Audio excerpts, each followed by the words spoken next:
The earth trembled before the sound arrived.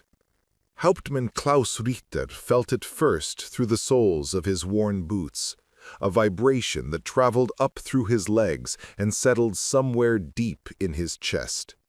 He stood in the forward observation post, a hastily reinforced bunker on the eastern edge of what had once been the prosperous farming village of Hohenfels. The winter of 1945 had stripped the landscape bare, leaving skeletal trees and frozen fields that stretched toward a horizon thick with smoke and the promise of violence. Preparing and narrating this type of story took as long efforts and hard work, so if you are enjoying the story, please consider subscribing to our channel. Sir, Lieutenant Weber's voice cut through the pre-dawn silence, tight with something that wasn't quite fear, but its sophisticated cousin, dread. The forward scouts report movement, American artillery positions approximately 28 kilometers west.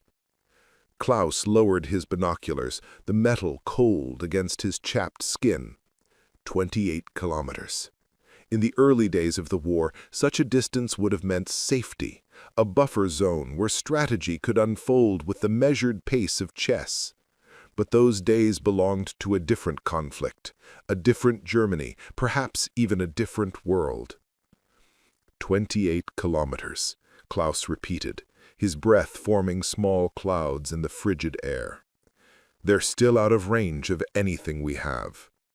Weber shifted uncomfortably, his young face, too young for the iron cross that hung at his collar, betraying the truth they both understood. The Americans didn't need to be in range of German guns. Not anymore. The observation post had been carved from the ruins of the Müller family farmhouse. Klaus remembered the Müllers, Friedrich with his booming laugh, his wife Anna, who made strudel that could make hardened soldiers weep with nostalgia, and their daughter Greta, who had left for Berlin to study music before the world caught fire. The family had evacuated 3 months ago, joining the endless streams of civilians flowing east, away from the advancing Americans. All that remained of their life was this bunker, reinforced with steel and sandbags, filled with radio equipment and maps marked with retreat lines that kept creeping closer. On the makeshift table, Klaus had kept one item from the farmhouse, a small wooden music box that belonged to Greta. It played a fragment of Schubert's Ave Maria when wound, though the mechanism was damaged now, producing notes that skipped and stuttered. He touched it absently, a talisman against the chaos.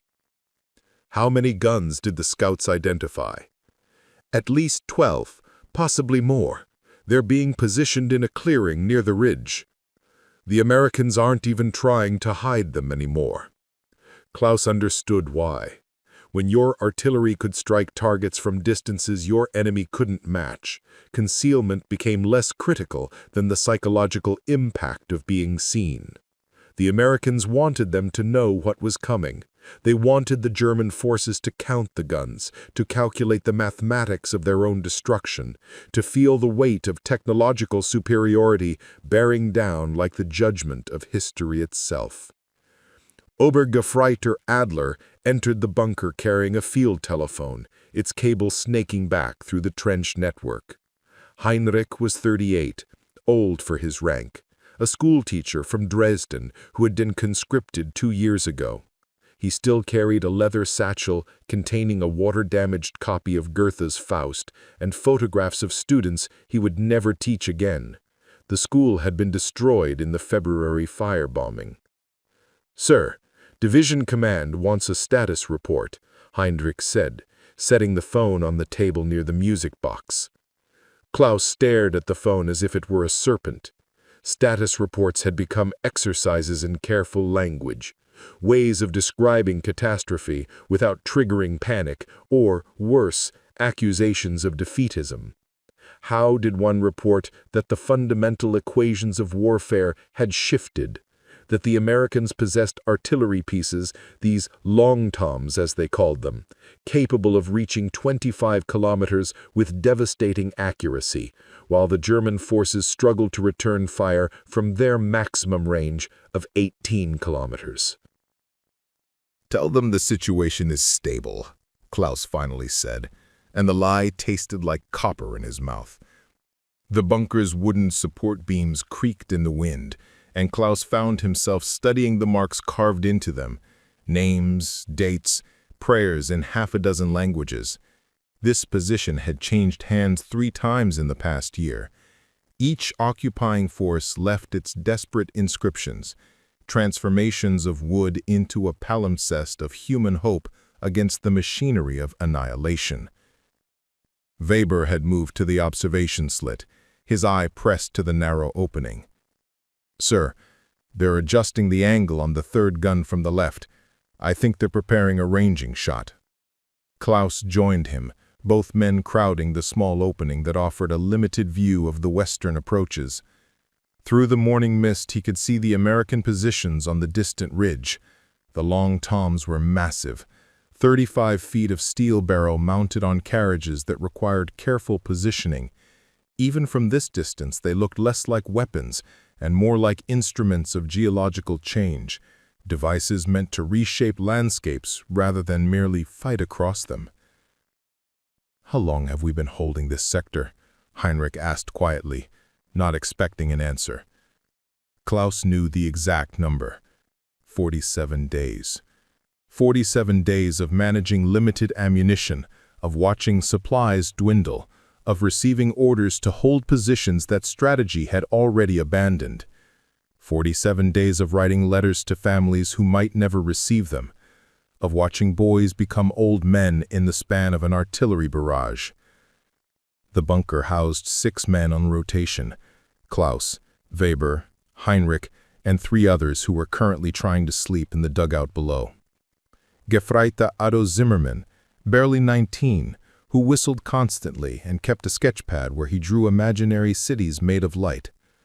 Obergefreiter Paul Richter, no relation to Klaus despite the shared name, a former factory worker from the Ruhr, who could fix any mechanical device and who spoke longingly of the hydraulic presses he'd operated, of the poetry of industrial precision. And Lieutenant Franz Kohler, a university professor of philosophy, whose lectures on Kant and Hegel had given way to practical lessons on trajectory calculations and blast radius estimations. They had become a strange family, united by proximity to death and the shared understanding that their individual survival was a statistical improbability they chose to ignore through routine and dark humor. The field telephone rang, an incongruously cheerful sound in the tense atmosphere. Heinrich answered, listened, and his face went carefully blank in the way that preceded terrible news. "American artillery bombardment is expected within the hour," he said, replacing the receiver with exaggerated care. "We are ordered to maintain position and report enemy fire patterns." Weber laughed, a sound empty of humor. "Report fire patterns? They want us to measure our own destruction." Klaus moved to the map table, studying the marked positions. The German defensive line stretched thin across the landscape like thread trying to hold together torn fabric. Behind them, the village of Hohenfels housed the field hospital, supply depots, and approximately 400 civilians who had nowhere left to flee. In front of them, the Americans prepared to demonstrate the future of warfare. "The Long Tom," Klaus said aloud, drawing the attention of both men. "Do either of you know why they call it that?"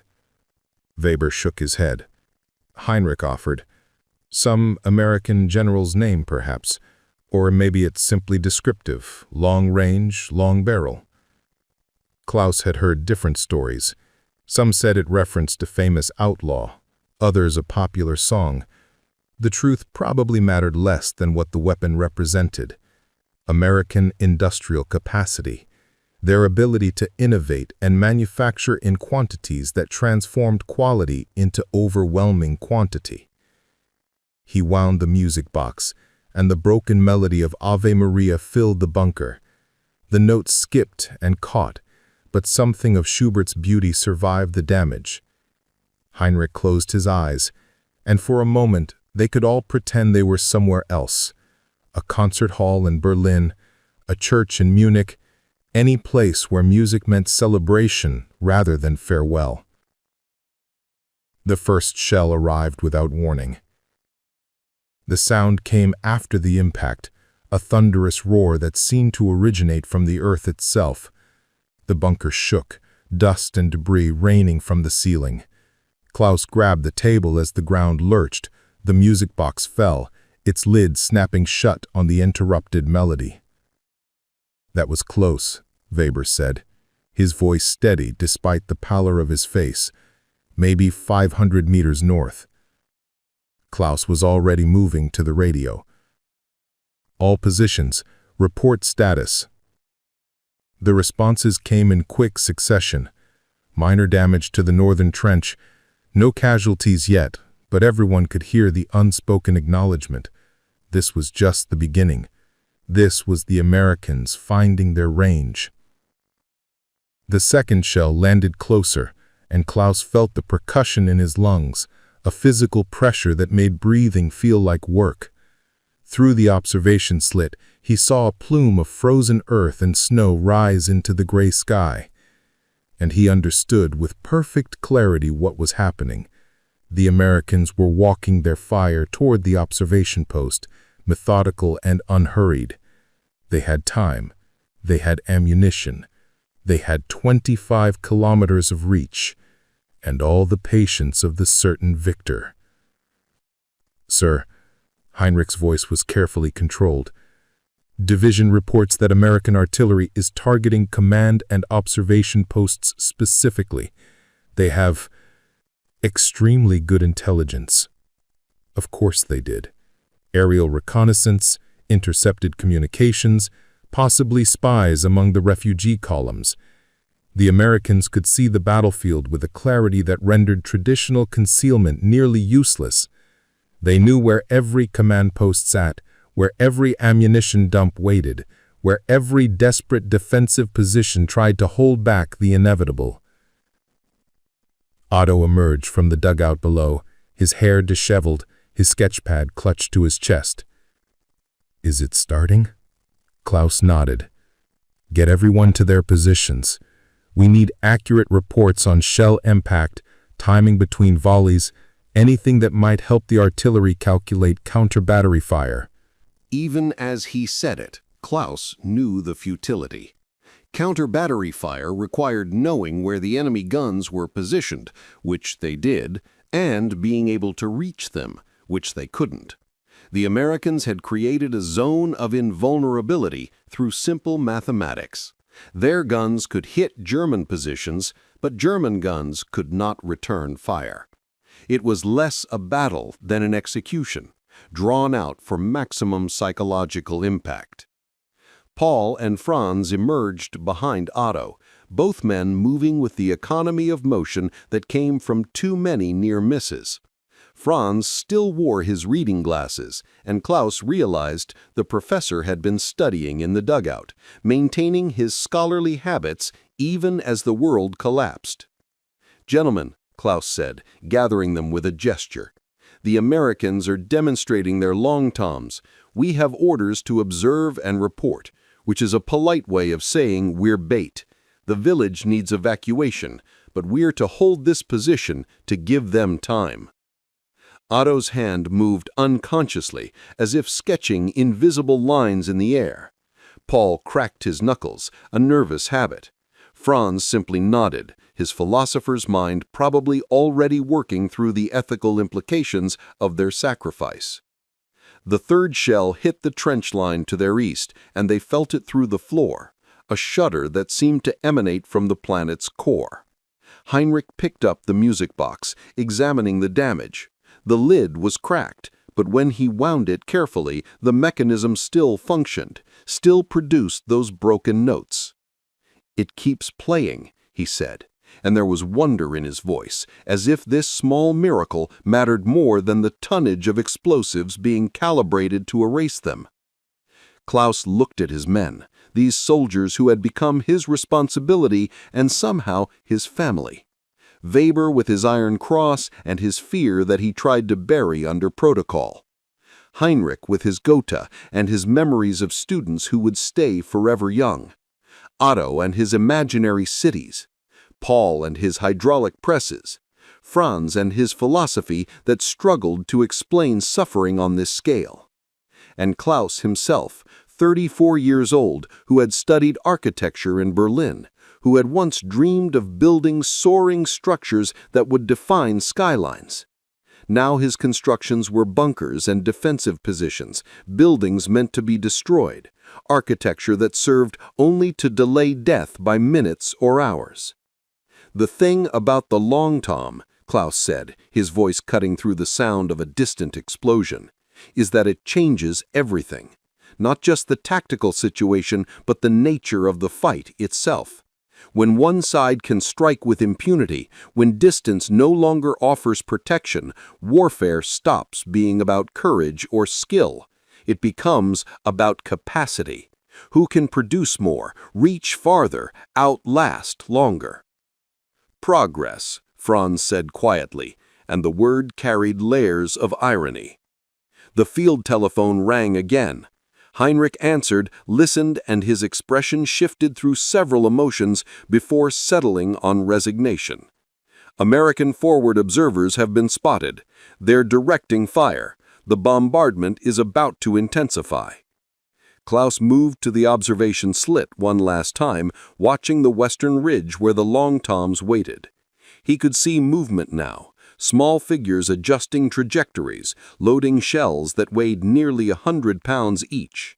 The morning sun was breaking through the clouds, and it caught the metal of the gun barrels, making them gleam like monuments to human ingenuity turned toward destruction. Behind him, his men prepared for the work of survival. Weber checked the radio equipment. Heinrich organized their limited medical supplies. Otto sketched frantically, as if capturing this moment might rob it of its power. Paul examined the bunker's support structures with a critical eye, calculating which areas might withstand direct hits. Franz simply stood, hands clasped behind his back, watching the horizon with the gaze of someone witnessing the end of an era. Klaus wound the music box one more time, and Schubert's broken melody filled the bunker. The notes skipped and stuttered, but they persisted, a fragile beauty against the approaching thunder. "Whatever happens," Klaus said, not looking at his men, "we document it. We record the range, the accuracy, the impact. Someone needs to understand what these weapons can do, what they mean for the future. This isn't just about us. This is about everyone who comes after." The fourth shell landed 100 meters away, close enough that they could feel the shockwave, hear the scream of metal fragments through air. The bunker's walls groaned, dust cascaded from the ceiling like a curtain of gray snow. And Klaus Richter, who had once drawn buildings that touched the sky, prepared to document his own erasure from a safe distance that no longer existed, in a war whose rules had been rewritten by mathematics and steel, while a broken music box played its stuttering prayer to a god who seemed to have long since abandoned this frozen corner of the world. The Americans had reached 25 kilometers. The Germans had nowhere left to retreat that distance couldn't find them. The earth trembled. The sound arrived, and everything changed. Klaus Richter's mornings had once begun with coffee and blueprints. Before the war transformed him from architect to soldier, he would wake in his small apartment on Kantstrasse in Berlin, brew a pot of dark roast that filled the rooms with rich promise, and spread his drawings across a table positioned to catch the eastern light. He would work in those quiet hours before the city fully woke, his pencil moving across paper with the confidence of someone who believed the future could be built with precise lines and careful calculations. That Klaus felt like a character from someone else's life now. In the observation post outside Hohenfels, mornings began with the ritual of survival, checking equipment, rotating guard shifts, rationing the coffee that had become more precious than ammunition. Klaus would wake from shallow sleep with his hand already reaching for his side-on, his mind sorting through the dreams that increasingly blurred the line between memory and nightmare. This morning, the morning after the first American ranging shots, Klaus awoke to find Heinrich already awake, sitting at the map table with his damaged copy of Faust open before him. The older man's lips moved silently, reading words that Klaus knew by heart from his own university days. "Two souls, alas, reside within my breast." "Couldn't sleep either?" Klaus asked, his voice rough from the dust that perpetually filled the bunker. Heinrich looked up, and in the dim light of the single oil lamp, his face looked carved from stone, ancient and weathered. "I was thinking about my students. There was a boy, Matthias, maybe 14. He wanted to be a poet. Used to write these elaborate verses about ordinary things, the way frost formed on windows, the sound of his mother's footsteps on wooden floors. I told him to focus more on grammar, on the technical aspects." He closed the book carefully, as if it might disintegrate from too much handling. "I think about that conversation a lot, about all the time I wasted on technical aspects when I should have been teaching them to see beauty, to hold on to it with both hands, because it's so much more fragile than we ever imagine." Klaus poured himself a cup of ersatz coffee, roasted grain and chicory root, nothing like the real thing, but offering the ritual of warmth and bitterness. "You think Matthias is still writing poetry?" Klaus asked, his voice rough from the dust that perpetually filled the bunker. "I think Matthias is probably dead," Heinrich said flatly. "Dresden burned, the school burned, everything burned. But I hope," his voice caught, "I hope he had time to write one more poem before the end. Something about the way light looks through smoke, maybe, or how fear tastes, something true." This was how their conversations went now, veering between practical necessities and these sudden plunges into philosophy and grief. Klaus had learned that survival required both, the ability to calculate artillery trajectories and the willingness to acknowledge what those calculations meant in human terms. Weber emerged from the dugout, looking younger in the morning light, his carefully maintained composure still gathering itself from sleep. "Sir, the Americans have gone quiet. No bombardment since 0300. Klaus moved to the observation slit. The western ridge sat silent under low clouds, the long toms barely visible through morning mist. The silence felt more ominous than the shelling, a held breath before the plunge. "They're letting us think," Franz said, appearing beside Klaus with that uncanny quietness the philosophy professor had developed. "Psychological warfare. They fire enough to establish their range, then stop. We spend the quiet hours imagining what comes next, and the imagination inflicts wounds that explosives cannot match."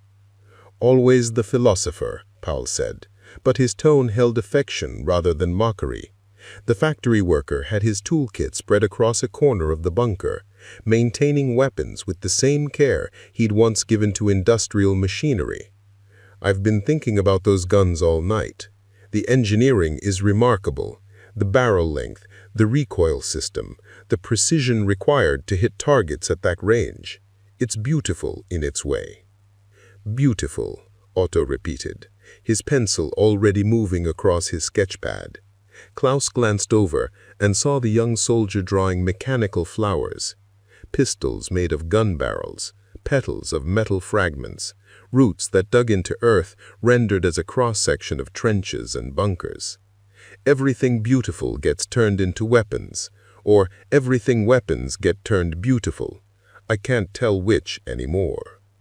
Klaus watched Otto draw, mesmerized by the speed of his hand, the way he could transform horror into image.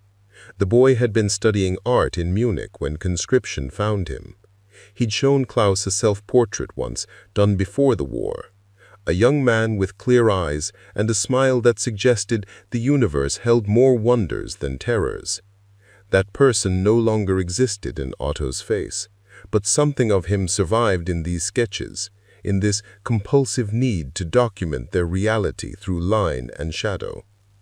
The routine of the morning unfolded with practiced efficiency. Weber organized their meager breakfast, hard bread, a tin of preserved meat shared among 6 men, the ersatz coffee.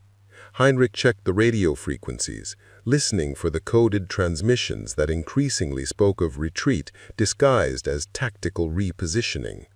Franz led them through calisthenics in the cramped space, insisting that maintaining physical fitness was maintaining humanity. Paul inspected every weapon, every piece of equipment, his hands moving with the muscle memory of someone who understood that objects failed when they were most needed. Klaus watched his men, seeing both who they were and who they had been. Weber, the promising young officer who believed in codes of honor and the righteousness of duty, now grappling with orders that served no strategic purpose beyond delaying the inevitable. Heinrich, the teacher who had tried to shape young minds toward beauty and truth, now calculating blast radii and casualty estimates. Otto, the artist who had wanted to capture light, now documenting darkness. Powell, the worker who had found poetry in precision manufacturing, now maintaining instruments of death. Franz, the philosopher who had devoted his life to understanding meaning, now confronted with the fundamental meaninglessness of their situation. And Klaus himself, the architect who had wanted to build monuments to human aspiration, now constructing defenses against human capability. "Sir," Weber approached with a folded paper. "Orders from division. We're to conduct reconnaissance patrols forward, establish observation points closer to American positions, provide detailed intelligence on the long tom placements and firing patterns." Klaus read the orders twice, once again, waiting for the words to transform into something sensible. "They want us to move closer, to positions that are well within American artillery range, for observation." "Yes, sir." "This is a death sentence dressed up in military efficiency?" Weber's face remained carefully neutral, but Klaus saw the agreement in his eyes. "Those are the orders, sir."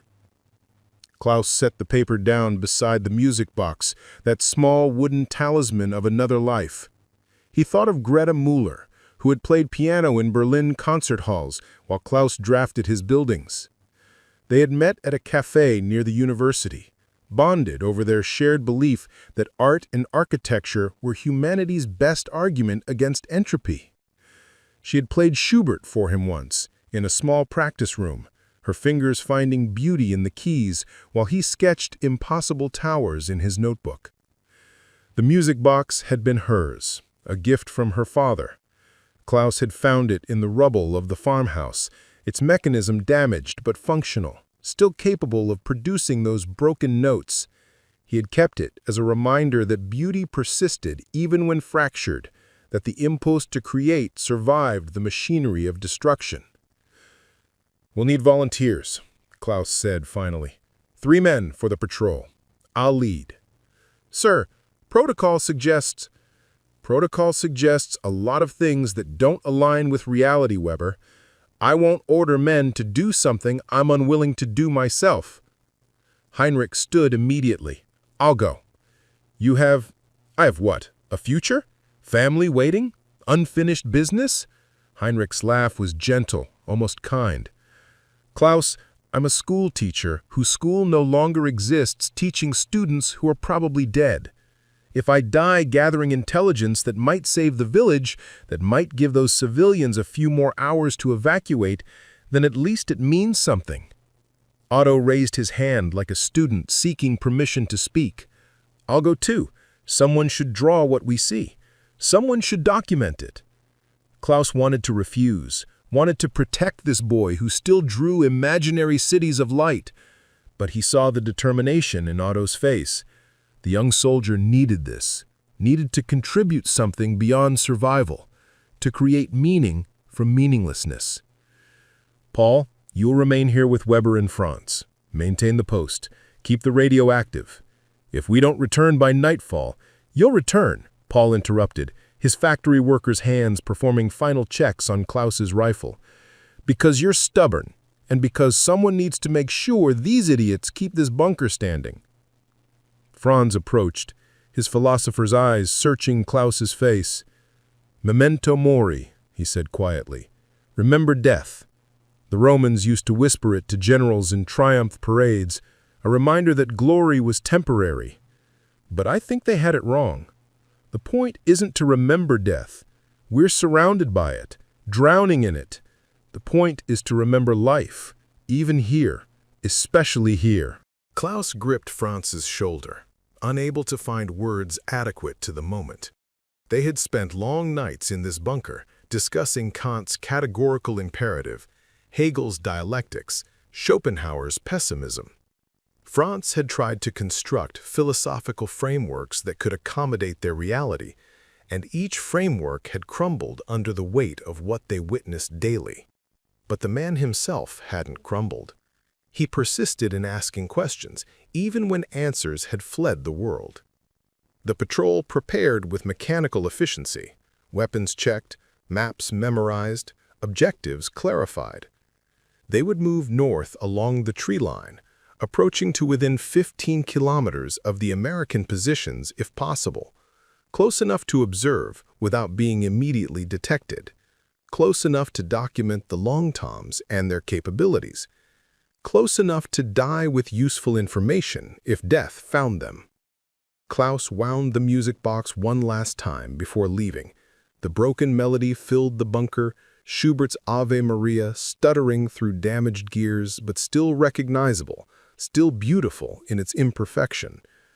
He thought of Greta in Berlin, wondered if she had survived the bombings, if her fingers still found pianos to play, if beauty still meant anything in a world that had worked so hard to extinguish it. "Ready?" he asked Heinrich and Otto. They nodded, and Klaus saw in their faces the same expression he felt in his own. Not courage exactly, but a kind of resignation that had learned to wear courage's clothes. They were men who understood they were already dead in all the ways that mattered, and that understanding granted them a strange freedom. They climbed from the bunker into gray morning light. The landscape stretched before them, frozen and scarred, the winter having stripped everything to essential forms. Trees that had once been named, the oak where children played, the ash that marked the property line, the willow by the stream, now existed only as tactical features, cover and concealment, landmarks for artillery corrections. Klaus led them north, moving through trenches that had been carved into the earth by shells as much as by shovels. The frozen ground crunched under their boots, each step a small announcement of presence. They passed positions manned by soldiers who looked like ghosts already, men who had learned to occupy space without really living in it, waiting for the mathematics of destruction to include them in its equations. In a forward position, Klaus recognized Feldwebel Hans Müller, no relation to the family whose farmhouse they occupied, just another Müller among thousands. Hans sat cleaning his rifle with exaggerated care, the kind of focus that came from having nothing else to occupy a mind that had seen too much. Hauptmann, Hans acknowledged, heading toward the Americans. Reconnaissance, Klaus confirmed. Hans laughed, the sound hollow as a drum. Reconnaissance. That's what we call suicide missions now? He paused, then added quietly, "There is a forward observer position about 8 kilometers north, abandoned yesterday after the shelling. Might give you a decent view if you survive that long." "Thank you, Hans." "Don't thank me. Just—" Hans struggled for words, then gave up and returned to cleaning his rifle. They moved on, leaving the trenches behind and entering no man's land, that contested space where trees stood shattered, where craters overlapped like cells under a microscope, where the earth itself seemed wounded. Klaus had read once that soil remembered trauma, that explosives changed the chemistry of dirt for decades, maybe centuries. The ground beneath their feet carried the memory of every shell, every bomb, every body it had absorbed. Otto walked beside him, sketch pad somehow already in his hands, pencil moving even as they walked. He glanced over and saw drawings of the landscape, not realistic renderings, but emotional interpretations. The shattered trees became reaching hands. The craters became mouths open in silent screams. The frozen mud became a face staring at an indifferent sky. "You see things differently," Klaus observed. "I see things as they are," Otto corrected. "Everyone else pretends this is temporary, that the world will heal. But I see the permanent damage, the changes that go so deep they become the new foundation. This land will never be the same. Even if grass grows and trees return, the violence will be there, under everything, shaping what comes next." Heinrich, walking point ahead of them, raised a fist, the signal to halt.